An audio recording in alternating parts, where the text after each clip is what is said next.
Bienvenidos y bienvenidas a una nueva emisión de Formación Ministerial, una emisión pensada, diseñada para que nos formemos respecto a los diferentes dones que tenemos. Recordemos que hemos hecho un recorrido por los dones, luego hablamos del primer ministerio que tenemos todos y que es nuestra propia familia, nuestro hogar.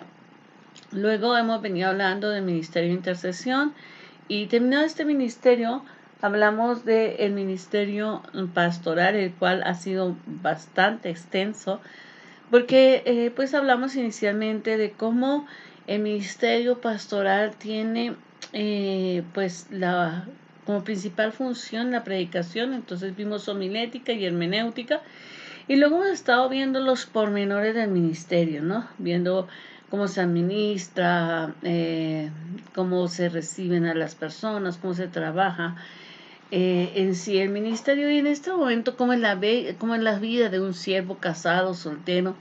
Y en este momento estamos viendo efectivamente pues un tema muy interesante que comenzamos la semana pasada, que es participar todos en la tarea. Y es cómo localizar gente, cómo reclutarla y efectivamente qué características debemos tener en cuenta a la hora de reclutar a esas personas. Hoy vamos a hablar del adiestramiento de esos obreros, ¿no? Y cuando hablamos de ese adiestramiento no podemos quedarnos simplemente en decir, pues yo le voy a explicar la tarea que va a realizar. Se trata en realidad de formar a un discípulo, es decir, a un seguidor de Cristo. Y la clave está en evaluar o en realizar una buena formación, es en llevar una vida obediente y sujeta a la palabra. Es decir, eh, para, para que podamos obtener buenos resultados, el capacitador debe estar dispuesto a entregarse por completo al discípulo. Como así sí derramar su vida, es decir, servirle de ejemplo, estar ahí, capacitarlo en todas las áreas de su vida, como lo vamos a ver más adelante, porque es muy importante que entendamos que no es una persona que simplemente va a hacer una tarea, es un siervo que va a hacer la tarea de Dios. Y eso cambia todo, ¿no? Entonces, eh, la pregunta es cómo podemos formar esos obreros, ¿no? En primer lugar, debemos ser ejemplo para generar ejemplo. Y si yo no soy un mostrario para que las personas que yo forme sean correctas, si yo no soy un buen mostrario para que las personas que yo forme sean personas buenas, entonces no puedo formar. Entonces, lo primero es ser ejemplo para generar ejemplo. Vamos a ver qué nos dice al respecto en la Biblia. En 1 Timoteo 4:12 dice Pablo: ninguno tenga en poco tu juventud, sino sé ejemplo de los creyentes en palabra, conducta, amor, espíritu, fe y pureza. El autor de Hebreos, por otra parte, en Hebreos 13:7 nos dice: acordaos de vuestros pastores que os hablaron la palabra de Dios, considerad cuál haya sido el resultado de su conducta e imitad su fe. Entonces, si por un lado Pablo le estaba diciendo a Timoteo que tienes que ser ejemplo, por otro lado, el autor de Dios dice: piensen en lo que les enseñaron sus pastores, porque seguramente ellos les dieron un ejemplo y vean el resultado de ese ejemplo que ellos les dieron. Eh, en Pablo, en segunda de Tesalonicenses 3:9 dice: no porque no tuviésemos derechos, sino por daros nosotros mismos un ejemplo para que nos imitaseis.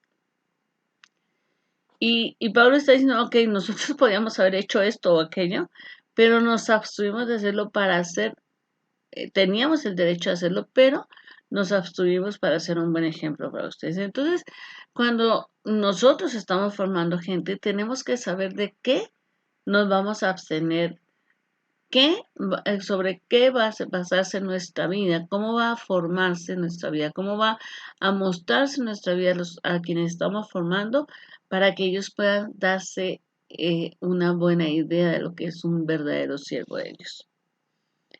Cuando el obrero está creciendo, observa el estilo de vida y la conducta de servicio de su maestro, ¿ok? Y entonces de ahí va obteniendo principios de vida y de servicio prácticos y útiles para su futuro como obrero de Dios. Es decir, nosotros no El obrero cristiano lo primero que empieza es a ver cómo es otro obrero cristiano. Entonces, él obtiene todo lo que sabe de su capacitador. Y vaya que nos llevamos ese sello de por vida, ¿de acuerdo? Algunos consejos prácticos al respecto son, en primer lugar, es necesario conocer bien a quien se está formando, porque yo necesito saber cómo aprende él, necesito saber cuáles son sus debilidades, sus fortalezas, cómo puedo hablarle sin lastimarlo, cómo puedo ser contundente con esa persona, etcétera. Yo no puedo simplemente pensar que toda la gente se capacita igual, o sea, todos véanme, yo hago las cosas y todos tienen que aprender de la misma manera. Algunos hay que llevarlos cargados al principio, otros hay que simplemente empujarlos un poquito y funcionan, ¿no? En segundo lugar, en cada situación que se necesite un consejo, se debe estar siempre presto a darlo, es decir, se debe dar de manera rápida y con exactitud. O sea, no, el formador de discípulos no puede estar, bueno, ok, otro día nos reunimos, ¿no? Porque si otro día nos reunimos, el discípulo puede tomar una mala decisión y sobre todo el discípulo va a sentir que no es prioridad para su maestro. En tercer lugar, cuando estás formando gente, no solo debes informárseles sobre en qué debe superarse en la vida cotidiana, sino también cómo debe hacerse. O sea, tú no puedes decir, mira, tienes que terminar tu preparatoria. ¿Cómo lo puedes hacer? Mira, puedes estudiar a distancia, puedes comprar este curso, puedes hacerlo con la SEP de esta manera, ¿no? Tenemos que ser contundentes y estar preparados para darlos paso a paso, ¿no? Eh, y bueno, eso en la vida práctica y en la vida espiritual, pues debemos también tener una formación en la palabra que podamos decirle, ok, Dios te pide que no llames bueno a lo malo, ¿no? ¿Cómo haces eso, no? ¿Cómo puedes dejar de satisfacer tu carne, ¿no? Y paso uno, paso dos, y sustentados en la palabra, ¿no? En segundo lugar, el discipulador debe tener un conocimiento de la vida integral. Porque la persona que nosotros estamos formando es una persona integral. Y pues tiene una vida sentimental, una vida intelectual, laboral, social, económica, familiar, ministerial. Y en todas esas áreas ah, pesa su vida. O sea, no es solamente, no, yo lo estoy formando como siervo y a mí no me interesa si tiene familia, no me interesa cómo está su economía. Yo debo ser consciente de que estoy recibiendo una persona que va a servir con todo lo que es y todo lo que tiene al Señor. Por lo tanto, debo conocerlo a fondo y en todos los ámbitos debe ser formado, ¿ok? Y en todos los ámbitos se le da testimonio, aunque esa persona no vaya a ser lo mismo que yo o no tenga las mismas características que yo. En todos los aspectos debe obedecer. Entonces, no solamente en la capacitación espiritual. Imagínense que es una persona que tiene un hogar, ¿no? Y que además de eso, pues está queriendo formar un segundo hogar. Y si nosotros no podemos decir, es que ese no es mi problema, yo lo estoy formando para el ministerio. No, ese sí es mi problema. Yo voy a explicarle que el servicio que él da a Dios se va a contaminar con esto que él está haciendo. Eso no es lo que Dios pide. Mostrarle qué le va a pasar en el futuro a él, a su familia, y mostrarle cómo debe apartarse de ese comportamiento, aunque no tiene nada que ver con el servicio que yo le estoy enseñando a prestar. Ahora, para capacitar hay que entender que existen diferentes niveles de preparación. Lo primero que tenemos que entender es que debemos formar aquellos miembros nuevos, ¿no? Que es el caso de los programas de discipulado básico, ¿no? ¿Qué tiene un programa de discipulado básico? Pues tiene todos los fundamentos de la vida cristiana, ¿no? Y debe estar programado para que la persona lo reciba a tiempo. Si la preparación es deficiente a este nivel, los obreros serán caprichosos, rebeldes, independientes, porque no tienen presente ni carácter, no tienen presente pues la palabra, la enseñanza y tampoco han forjado el carácter que se necesita, no tienen la visión del servicio cristiano. Entonces, yo no puedo pretender que una persona pueda llevar, por ejemplo, hay mucha gente que puede llevar 20 años en el ministerio y nunca haber recibido un discipulado básico. Y entonces es una persona que todavía sigue teniendo problemas para perdonar, es una persona que no le gusta seguir la autoridad, obedecer los lineamientos. No, ¿por qué? Porque nunca fue formada al respecto. Entonces él piensa que la vida cristiana es como la vida en el ejército, como la vida pública, como la vida en la empresa. O sea, yo llevo tantos años aquí, yo sé qué se tiene que hacer, yo lo puedo hacer sin que nadie me enseñe. Y no pasa así. El segundo nivel de formación es la formación básica para todos los obreros de la iglesia. Claro que todos cuando recibimos la predicación somos alimentados con la palabra, digamos que ese es el plato fuerte. Pero en todos los buenos restaurantes, cuando tú llegas te dicen, les sirvo una, una entrada. Esas entradas generalmente am, son un buen abrebocas para que mi estómago esté listo para comer más, pero también dan una sensación agradable, también alimentan, etcétera. A este respecto, pues este tipo de cursos tendrían que ser como en las escuelas bíblicas, los discipulados de mujeres, los discipulados de varones, los discipulados de jóvenes. Esta formación básica es necesaria y debe ser permanente en la iglesia porque nadie, ni siquiera los pastores formados y con 30 años de servicios, podemos decir nunca que ya sabemos todo. Justamente cuando estás recibiendo una clase de escuela bíblica, tú puedes escuchar a lo mejor a un jovencito, a nosotros nos ha pasado, jovencitos que nacieron en la iglesia, jovencitos que llegaron a la iglesia siendo de 2, 3 años y que hoy son mayores de edad, que ya hoy dan una clase para adultos y los escuchas dando la clase y te gozas muchísimo primeramente de ver cómo han crecido, pero también te das cuenta que tienen mucho que aportar y que nos dan una nueva perspectiva y que también eh, esa verdad que nosotros habíamos aquilatado por años de una manera, también se puede ampliar de otra. Entonces, todos necesitamos esta formación básica permanente, ¿no? Em, si, si hubiera problemas a este nivel, el obrero tendrá problemas de adaptación y de cumplimiento estricto de órdenes. Entonces, las iglesias que carecen de escuelas bíblicas o las iglesias que carecen de discipulados, es muy complicado porque mucha gente está ahí queriendo servir o haciendo las cosas, pero cada uno como rueda suelta, porque no hay unidad. En la escuela bíblica conocemos el carácter de la gente, en los discipulados conocemos la vida, la opinión, ¿no? Y eso es muy importante. Y ahí es donde se puede corregir esto, ¿no? En tercer lugar está la formación de líderes. Es necesario, debe ser necesaria y permanente, porque de esta manera solamente se puede estar preparando a la gente para nuevos retos. ¿De acuerdo? La actitud del líder ante la capacitación dice mucho de su carácter y de su humildad.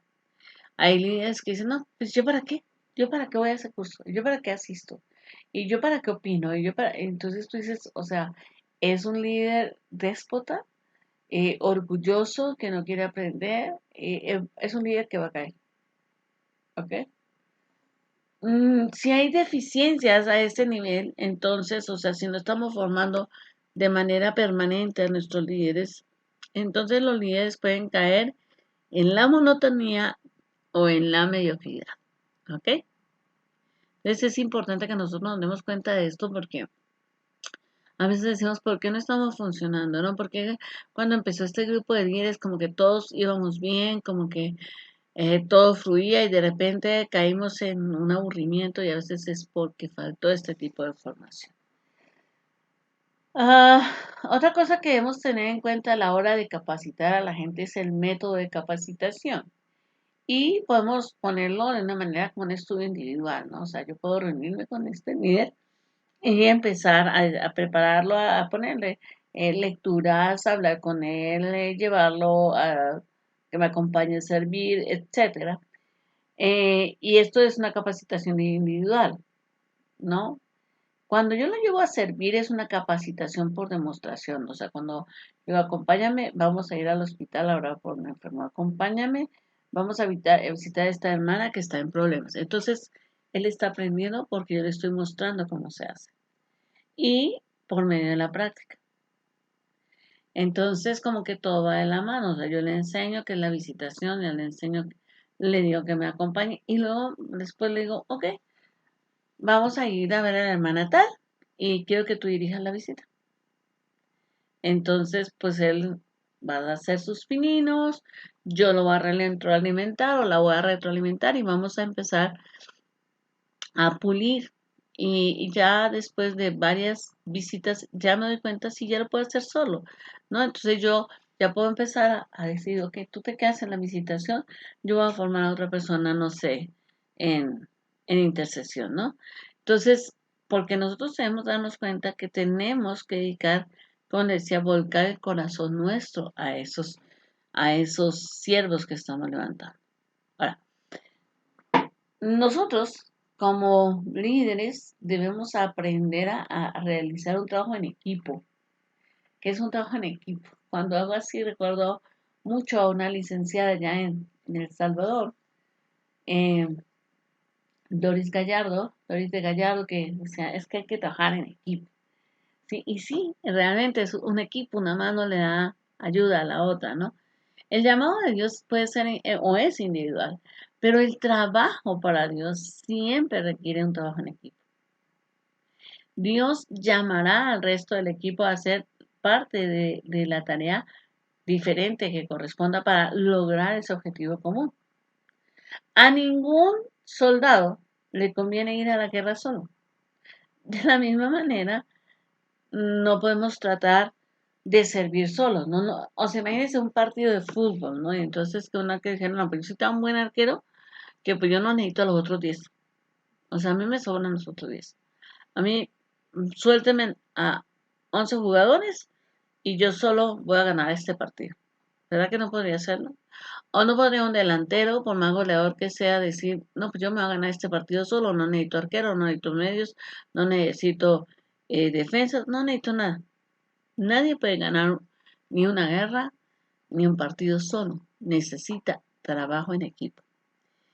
Ah, un líder sabio aprende entonces esto y le enseña a su grupo a eso. O sea, tú tienes un llamado, pero tu llamado se suma y el trabajo para llegar a ese que corresponde a ese llamado se suma al trabajo de esta persona que tiene ese llamado y todos vamos de la mano.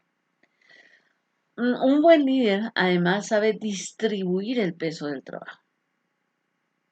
Ninguna persona, por fuerte, ágil que pueda ser, puede sobrellevar todo el peso de una iglesia. Entonces, el líder sabio lo que hace es dirigir la gente de su iglesia para que se divida el peso del trabajo y de la responsabilidad entre todos. Y entonces nos vamos organizando.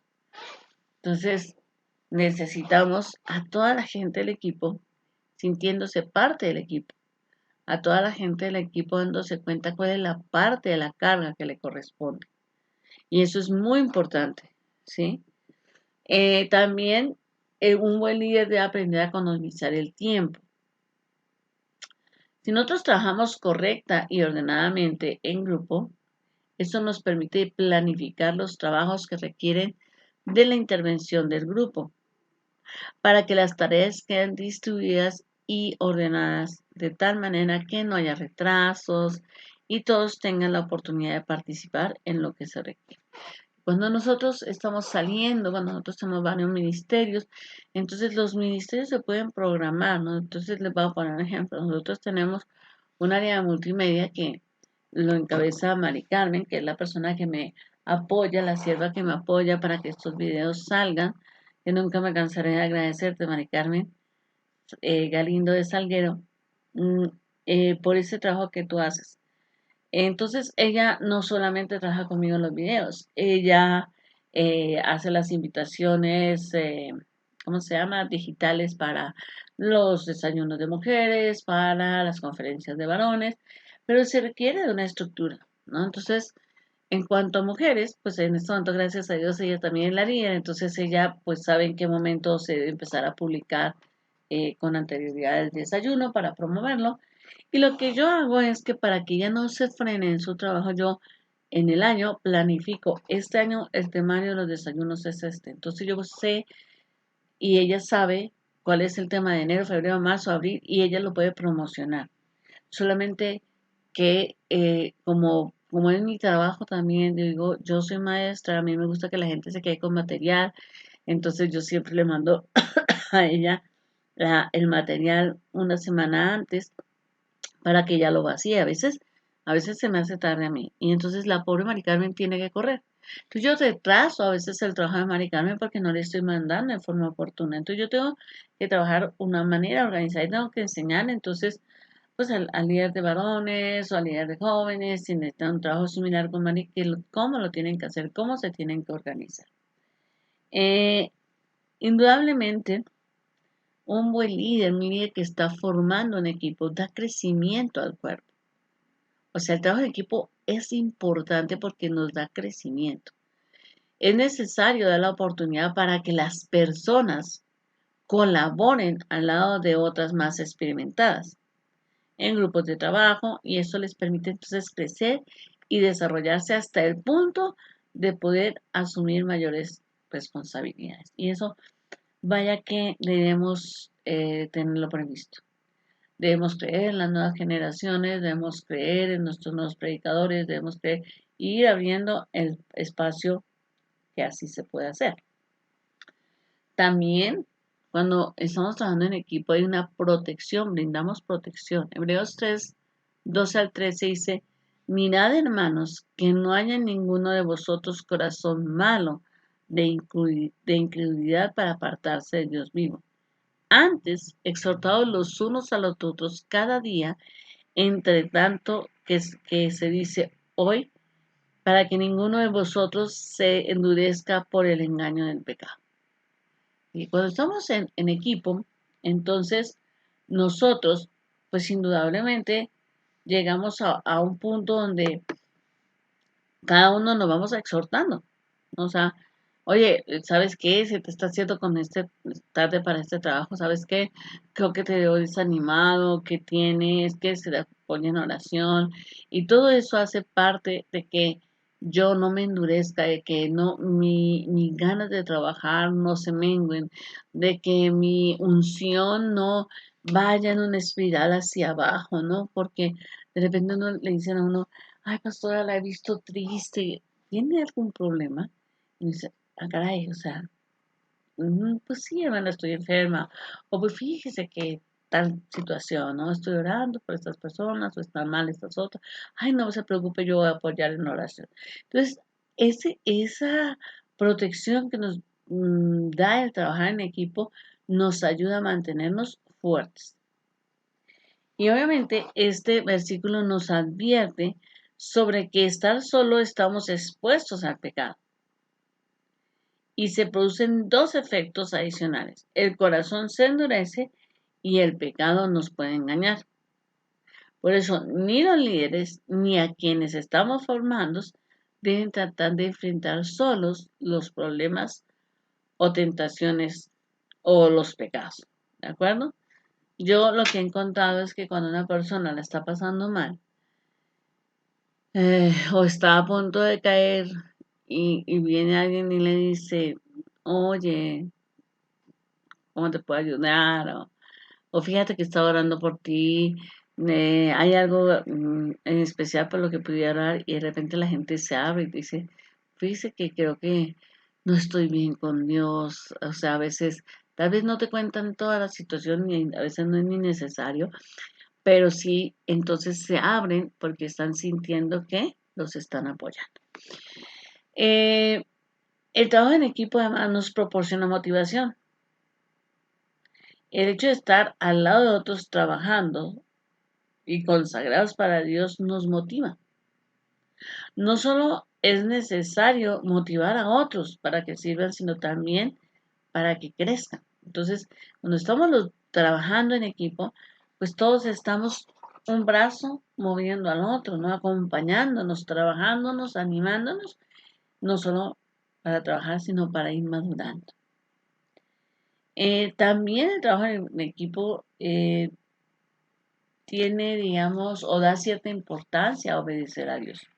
Dios quiere que cada uno de sus hijos cumpla la misión que Él le ha asignado y que lo hagamos en equipo, que lo hagamos de tal manera que además de que la obra se consiga, la unidad del Espíritu se cultive y haya un ambiente cristiano armonioso y respetuoso. Dios quiere realmente entonces que aprendamos a trabajar como equipo. La pregunta entonces o el tema que nos atañería en este momento sería cómo difundir la bendición de Dios. Es decir, yo como líder, que estoy trabajando con un equipo, que estoy formando mis discípulos, que estoy enseñándolos a trabajar en equipo y que yo misma estoy trabajando en equipo, ¿cómo hago para hacer en ellos, infundir en ellos o difundirles a ellos, mostrarles a ellos la bendición de Dios? ¿Cómo hago para eso? Bueno, para difundir la visión de Dios, el líder cristiano debe tener por sobre todas las cosas la misión de Dios. Porque yo no puedo comunicar lo que yo no tengo. Entonces yo debo tener claro qué es lo que Dios quiere para qué cosa. En segundo lugar, hay una necesidad también de tener una meta, no solamente la forma de cómo Dios ve las cosas, sino el propósito, la meta, donde quiera que Dios llegue, donde quiera Dios que lleguemos. Y cuando Dios nos da una visión, ¿verdad? Debemos ponernos de rodillas, tomar un papel, un lápiz y tomar la perspectiva divina para ver con los ojos de la fe. A veces de repente estamos hablando y orando y Dios nos muestra, sabes que sí, pues conviene que en el ministerio de intercesión hagamos esto, que conviene esto. Entonces hay que anotarlo para saber qué es lo que vamos a hacer. Por otro lado, debemos buscar la visión divina. ¿Cómo podemos hacerlo? Primero debemos escudriñar la escritura, porque no, la visión que nosotros tengamos, la visión divina, tiene que estar cercana a la escritura, si no, probablemente no es de Dios. En segundo lugar, debemos pasar tiempo en oración para estar seguros que tenemos la visión de Dios. Entonces a mí, por ejemplo, me molesta mucho, hay gente que uno sabe que no tiene tiempo o que no ora o que ora a medias, ¿sí? Y viene a opinar sobre el trabajo de un pastor o sobre el trabajo de un líder de la iglesia. Y uno dice, ¿en serio tú? ¿Y cómo? ¿Cómo, cómo tú puedes venir a juzgar si ni siquiera pasas 5 minutos orando por la obra? En tercer lugar, debemos disponernos a realizar la visión, porque la visión no es solamente para tenerla ahí, sino para realizarla. Y en cuarto lugar, debemos dar comienzo al servicio o servir en santidad. Porque de nada nos sirve que Dios nos muestre algo si yo voy a trabajar con manos sucias. Yo insisto muchísimo con eso, o sea, eh, a veces nada más para el culto, por poner un ejemplo, la gente llega corriendo que le toca dirigir o que tiene la enseñanza ese día o que tiene, y llega corriendo. Yo le digo, y se van a parar a servir ahí en su pura carne, ¿no? Ese día se les hizo tarde, lo que se iba a poner estaba sucio, entonces se enojaron, pelearon y llegan con toda su carnota parados a servir. Entonces, no, o sea, le digo siempre, tómese el tiempo y venga y aquíétese con Dios y ponga este tiempo, este servicio en las manos de Dios. Ahora, no solamente debemos tener la visión divina, sino debemos transmitir la meta divina, debemos decirle a la gente qué es lo que Dios quiere, donde quiere que lleguemos. Una vez que se tiene la visión, es necesario difundirla a los colaboradores. Nosotros debemos estar seguros que esa visión proviene de Dios, no simplemente de mis fuerzas o de mis deseos. Y si cuando yo ya sé que la visión proviene de Dios, entonces yo puedo difundirla. Debemos presentarla en público en el momento justo. Si estamos conectados con Dios, sabremos cuándo es el tiempo oportuno. Nunca lo hagamos deprisa o en momentos críticos o en momentos de dolor o en momentos de cambio. Hay que tener sabiduría para hacerlo. Salvo que Dios nos diga, tienes que hacerlo ya, es la única manera. Debemos evitar que la gente, cuando le invitamos a servir, cuando estamos transmitiendo, mire hermanos, cada uno va a tomar, como se dice, su puesto en la muralla, en la reconstrucción de la muralla, vamos a trabajar así, pero debemos evitar forzar a la gente a tomar una decisión, ¿no?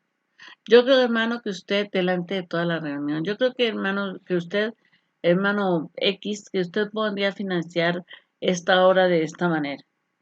Imagínese, hermano, ¿qué puede decir ahí? Sí, porque si dice no, se va a ver muy mal. Entonces, siempre debemos darle un tiempo a la gente. El tiempo es un buen aliado. No obliga a nadie, a ningún colaborador, a precipitar su decisión para que participe correctamente en la visión de Dios, que es la que usted está queriendo transmitir. ¿Ok? Si la visión es de Dios, hay que guardar pacientemente y actuar cuando se deba. Y pues hagamos ver a la gente la visión de Dios, hagámosla sentir propia, ¿no? Yo le digo, para que la visión nos inspire tiene que estar aquí, entonces bajémosla de aquí a aquí, bajémosla de la mente al corazón a través de la oración. Entonces para eso es necesario orar y usar una estrategia para hacer que los colaboradores puedan visualizar esa visión. Y obviamente tenemos que mantener viva la visión. Recordarle a la gente, Dios quiere que hagamos esto, Dios nos ha puesto esta meta, Dios quiere, ¿no? Y debemos por eso continuar orando y mantener al grupo hablando de la visión, orando por la visión y evaluando los avances para llegar a esa visión. La importancia de contagiar la visión es tan grande para que nos apasionemos y logremos apasionar a otros. Porque si no nos apasionamos, es muy difícil alcanzar la visión. La visión que Dios nos da va a pasar por muchas pruebas, por rechazos, pero lo que proviene de Dios permanece y es siempre de gran bendición. Entonces, como trabajadores, como pastores, debemos darnos cuenta que tenemos un gran trabajo en la formación de siervos y que nuestro trabajo es muy importante hacerlo de la mano de Dios. Entonces, pues debemos orar, tomarnos de la mano del Señor, estar amarrados a la palabra del Señor y diciéndole al Señor, Señor, pues este es un trabajo tuyo, es tu pueblo, son tus hijos, es el servicio que tú quieres que te prestemos, dinos cuándo. ¿De acuerdo, mis queridos amigos? Bueno, hermanos, Dios les bendiga. Se ha acabado este tema rápidamente.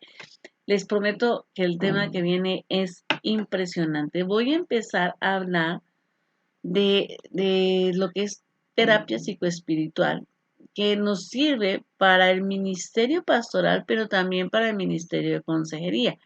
Por lo tanto, entonces aquí ya me voy a compartir en dos ministerios. Así que si conoce hermanos que quieran o que están llamados a trabajar en consejería o pastores que, bueno, todos los pastores siempre estamos aconsejando, ¿no? O sea, nos guste o no, nos toca. Entonces, pues les animo porque es un tema que va a estar largo, son como 8 o 9 sesiones o más, no sé, pero es un tema muy interesante. Así que les animo, nos vemos el próximo martes, 12:30. Recuerde que si gusta enviar un comentario en forma privada o pedir ayuda o hacer aportes que quiera que queden en lo privado, por favor le ruego se comunique a mi correo yolandacopete@yahoo.com.mx o me escriba a mi WhatsApp 55 18 50 86 27. Y bueno, Bienvenidos a sus comentarios públicos. Me encanta cuando la gente coloca ahí, no estoy de acuerdo, es muy exagerada o lo que sea, me parece que está bien, o sea, es su derecho y me parece perfecto, o sea, bienvenidos a sus comentarios. Les agradezco mucho que me hayan acompañado y nos vemos el próximo martes. Mis bendiciones para todos ustedes.